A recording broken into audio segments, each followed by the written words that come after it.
அன்பினர்களே, வளைகுடா பதற்றத்தின் மத்தியில் 2 விடயங்கள் உலகத்தின் கண் பார்வைக்குள் வந்திருக்கின்றது. அதாவது, நேற்று திட்டமிடப்பட்ட ராக்கெட் ஏவுதல்கள் தொடர்பாக ஈரான் நொட்டாமை வெளியிட்டதாக அமெரிக்க தெரிவித்துள்ளது. என்பது அமெரிக்க பெடரல் விமான போக்குவரத்து நிர்வாகம். அடுத்த செய்தியாக, ஈரானின் அபு மஹதி கப்பல் எதிர்ப்பு ஏவுகணையை வளைகுடாவில் ஈரான் நிறுத்தி இருக்கின்றது என்பால் போருக்கு நாங்கள் ரெடி, நீங்க வரீங்களா என்பது போன்ற ஈட்டுக்கு போட்டியாகவே இந்த செய்தி அமைகின்றது. நேற்று தெற்கு ஈரான் முழுவதும் உள்ள பகுதிகளுக்கு நொட்டாம் வழங்கப்படுகிறது. விமானப்படை வீரர்களுக்கு ஒரு அறிவிப்பை வெளியிட்டதாக அமெரிக்க பெடரல் விமான போக்குவரத்து நிர்வாகம் தெரிவித்துள்ளது. ஈரான் அருகே போர்க்கப்பல்களை நிறுத்தியுள்ள அமெரிக்காவுடன் அதிகரித்த பதற்றங்களுக்கு மத்தியில் இந்த அறிவிப்பு வெளியிடப்பட்டுள்ளது. ஏனெனில் அமெரிக்க துணை தலைவர் ஜே.டி. வான்ஸ் வாஷிங்டன் டெஹ்ரானுடனான ராஜதந்திர ஈடுபாட்டை தொடரலாமா அல்லது வேறு விருப்பங்களை தொடரலாமா என்று பரிசீலித்து வருவதாகவே தெரிவித்திருக்கின்றார். அதாவது, சமாதான பேச்சை ஆரம்பிப்பதா அல்லது போரை தொடர்வதா என்ற விதமாகவே வான்ஸ் கருத்து தெரிவிக்கின்றார்.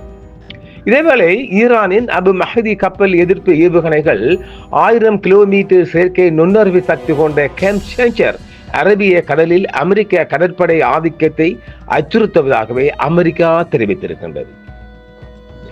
ஏவன் வழிகாட்டப்பட்ட பலி செலுத்துதல் 1000 கிலோமீட்டர் தாக்குதல் வரம்பு மற்றும் திருட்டுத்தனமான அம்சங்கள் ஈரானின் அபு மஹதி கப்பல் ஏவுகணையை அரபிய கடலில் செயல்படும் அமெரிக்க கேரியர் தாக்குதல் குழுக்களை குறிவைக்கும் ஒரு மூலோபாய A2AD விரிவாக்கம் நிலைநிறுத்துகின்றன.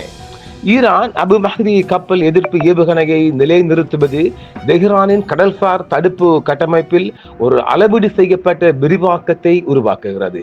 இது பாரசீக வளைகுடாவிற்கு அப்பால் மற்றும் பரந்த அரபிய கடலுக்குள் அதன் அணுகல் எதிர்ப்பு பகுதி மற்றும் A2AD உரையை விரிவுபடுத்துகிறது என்றும், அங்கு அமெரிக்க கேரியர் தாக்குதல் குழுக்கள் வரலாற்று ரீதியாக ஒப்பீட்டளவில் மூலோபாய ஆழத்துடனும் பல குறைக்கப்பட்ட பாதிப்புடனும் செயல்பட்டு வருகின்றன.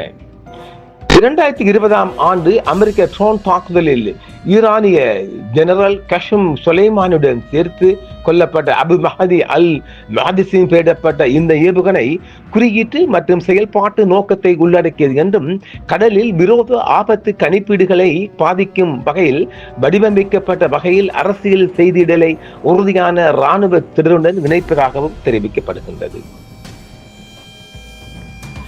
1000 கிலோமீட்டருக்கும் அதிகமான வரம்பு செயற்கை நுண்ணறிவு உதவியுடன் பலி செலுத்துதல் மற்றும் மேம்பட்ட ரேடார் கண்டறிதலை சிக்கலாக்கும் நோக்கம் கொண்ட வடிவமைப்பு அம்சங்களுடன் அபு மஹதி ஈரானின் நீண்ட தூர கடல்சார் தாக்குதல் இலாகாவில் ஒரு குறிப்பிடத்தக்க பரிணாமத்தை பிரதிபலிக்கிறது என்றும், மற்றும் அரபிய கடலில் அமெரிக்க கடற்படை நிலைநிறுத்தங்களின் செயற்பாட்டு வடிவியலுடன் நேரடியாக வெட்டுகிறது என்றும் தெரிவிக்கப்படுகிறது.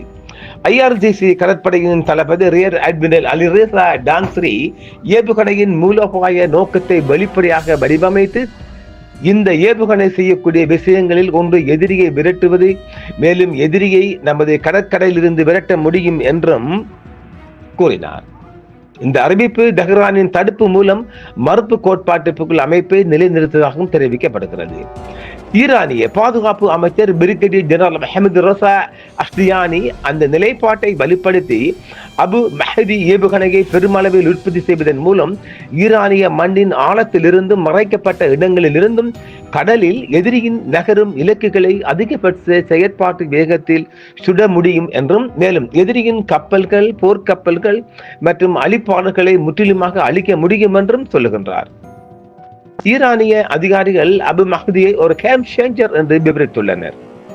இது ஒரு அதிகரிக்கும் மேம்படுத்தலுக்காக மட்டுமல்லாமல் கடற்சார் அமைப்பு இயக்கவியலில் ஒரு கட்டமைப்பு மாற்றமாகவும், குறிப்பாக அமெரிக்காவின் ஆப்ரஹாம் லிங்கன் கேரியர் குழு உட்பட அமெரிக்க கடற்படை சொத்துக்கள் நீட்டிக்கப்பட்ட ஈரானிய தாக்குதல் உரைக்குள் அடங்கும் என்றும் சொல்லப்படுகின்றது. அரேபிய கடலுக்குள் ஆழமாக நம்பகமான தாக்குதல் கவரேஜை விரிவுபடுத்துவதன் மூலம் அபு மஹதி ஒரு காலத்தில் அமெரிக்க கேரியர் தாக்குதல் குழுக்களை நிலைநிறுத்த தூரங்களிலிருந்து சக்தியை வெளிப்படுத்த அனுமதித்த செயற்பாட்டு இடையகத்தை தீர்க்க முடியும் என்றும் சொல்கின்றார். ஒட்டுமொத்தமாக அபு மஹதியின் செயல்பாட்டு அறிமுகமானது ஒப்பீட்டளவில் குறைந்த விலை துல்லியமான தாக்குதல் அமைப்புகளை பயன்படுத்தி பல பில்லியன் டாலர் கடற்படை சொத்துக்களை அச்சுறுத்துவது மூலம் ஈரானின் பரந்த சமச்சீரற்ற கோட்பாட்டை மேலும் வலுப்படுத்துவதாக சொல்லப்படுகிறது. ஈரானின் ஏவுகணை பரம்பரை மற்றும் அதன் கடல்சார் A2AD கோட்பாட்டின் பரிணாமம் என்பது இந்த வம்சாவளியிலிருந்து அபு மஹதி உருவாகிறது. ரஷ்ய KH-55 உட்பட வெளிநாட்டு கப்பல் ஏவுகணை அமைப்புகளுடன் தொடர்புடைய தலைகீழ் பொறியியல் தொழில்நுட்பங்களை பயன்படுத்தி மறைமுக வழிகள் மூலம் செயற்பட்டு ஈரானிய செயல்பாட்டு தேவைகளுக்கு ஏற்ப மாற்றியமைக்கப்பட்டிருக்கின்றது. பரந்த மெஸ்காட் திட்டத்திற்குள் அபு மஹதி முந்தைய கப்பல் எதிர்ப்பு கப்பல் ஏவுகணைகளை நூர் ஹாதிர் மற்றும் மஹாதிர் போன்றவற்றிலிருந்து ஒரு தலைமுறை பாய்ச்சலை குறிக்கிறது. அவற்றின் பயனுள்ள வரம்புகள் கிட்டத்தட்ட 300 முதல் 350 கிலோமீட்டர் வரை அவற்றின் மூலோபாய பொருத்தத்தை பெரும்பாலும் ஹார்முஸ் ஜலச்சந்தி போன்ற புள்ளிகளுக்கு மட்டுப்படுத்தின. அந்த முந்தைய அமைப்புகள் குறுகிய கடல் வழித்தடங்களுக்கு உகந்ததாக இருந்தன. அதே சமயம் அபு மஹதியின் 1000 கிலோமீட்டருக்கும் அதிகமான தூரம் ஈரானின் ஈடுபாட்டு மண்டலத்தை திறந்த கடல் செயல்பாட்டு அரங்குகளாக விரிவுபடுத்துகிறது. ஈரானின் அடுக்கு A2AD கோட்பாடு காலிச் பார்ஸ் போன்ற குறுகிய தூர பாலிஸ்டிக் ஏவுகணைகள், வேகமான தாக்குதல் கைவினை திறல்கள், ஆளில்லா வான்வெளி அமைப்புகள் மற்றும் இப்போது நீண்ட தூர பயண ஏவுகணைகளை ஒருங்கிணைக்கிறது. இது எதிரியின் தற்காப்பு பதில்களை நிறைவு செய்வதற்கும் சிக்கலாக்குவதற்கும் வடிவமைக்கப்பட்ட பல திசையன் அச்சுறுத்தல் அணியை உருவாக்குகிறது.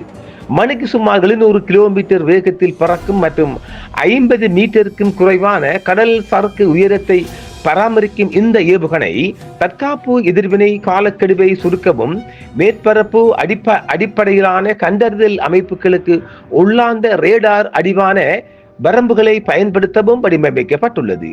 கூடுதல் வலி செலுத்துதல் உதவிகளில் GPS இன்ஸ் ஒருங்கிணைப்பு, நிலப்பரப்பு விளிம்பு பொருந்தும் டெர்காம் மற்றும் செயல்திறன் செயலாற்ற ரேடார் ஹாமிங் முறைகள் ஆகியவை அடங்கும். இதில் கிட்டத்தட்ட 3 மீட்டர் வட்ட பிழை இருக்கலாம் என்று கூறப்படுகிறது. இருப்பினும் இந்த துல்லியத்தின் சுயாதீன சரிபார்ப்பு குறைவாகவே உள்ளது. ஆகஸ்ட் 2020 வெளியிடப்பட்ட அபு மஹதி 2023 ஆண்டு வாக்கில் தொடர தயாரிப்பில் நுழைந்தது.